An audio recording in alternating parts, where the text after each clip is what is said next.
Welcome to the second part of Module 7 of Performance Management and Retention Strategies M431. This is the Subodh Management of Institute lecture series, and I'm Professor Dr. Jyotsna Mehta. We are going to be talking about the second part of Module 7, which includes behavioral performance management, reinforcement and punishment, and the role of organizational reward systems. Let's take a look at what really is meant by giving a punishment or reinforcing a certain behavior. Now, the whole idea is that do you want to weaken a certain behavior or do you want to strengthen it?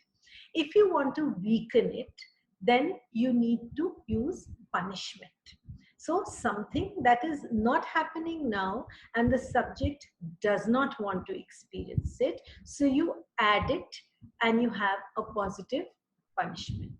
But sometimes there is something the subject does not like and values and wants to keep, then you subtract it. This becomes a negative punishment. So I'm going to take away your marks if you do not behave properly in the class, right?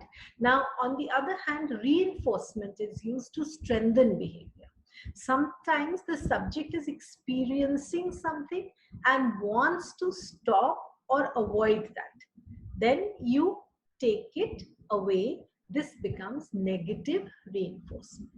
But something the subject doesn't like, value, and wants to keep it, and you offer it to him, add it, then you're giving positive reinforcement. So basically, we use reinforcement to increase behavior and punishment to decrease behavior. And reinforcement can be both positive and negative, and punishment can also be both positive and negative. Reinforcement, let's sum up everything and say that reinforcement, it will include positive, will be positive if we add a pleasant stimulus. It will be negative if we remove the aversive stimulus, and punishment will be positive when we add an aversive stimulus to decrease the behavior, and punishment will be negative if we remove a pleasant stimulus to decrease that particular behavior. Now, let's go on to the next topic, which is how do organizations choose the best appraisal system for their organization, and therefore will have the reward system in place. After a company has designed and implemented a systematic performance appraisal and has given adequate feedback to their employees, the next step is to consider how they will have the rewards to be combined with or to be associated with the outcomes of their appraisal of that employee. Now, we look at this and we see that behavioral research is consistently showing that performance levels are the highest when rewards are linked to performance. And 5 aspects of reward systems in organizations should be understood. The first is, what are the functions served by the reward system? The organization should understand that I've got a reward system in place. What do I expect? Do I expect people to behave better, give better performances? Do I want more company loyalty? Do I want lesser turnover? What is it that is the aim of my reward system? The second is the basis for reward distribution.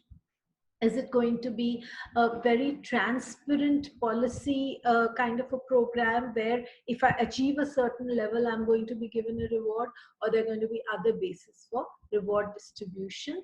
And then you have the concept, you must understand an organization's intrinsic and extrinsic rewards, because sometimes we only take a look at what is the extrinsic reward. But if a person does not feel valued, does not feel job satisfaction, does not feel that he or she is being given recognition for whatever his or her achievements are, that will also not be good for the overall motivation that the individual feels in that case.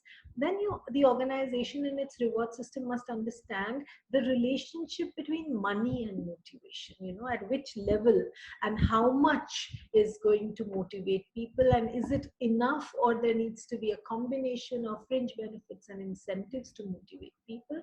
And then the organization needs to understand whether it wants to keep pay secrecy, because it will reward certain people maybe monetarily, and then it will lead to conflict between people who are getting less for maybe very valid reasons, but if they feel more demotivated and so on, so that would not be a good thing.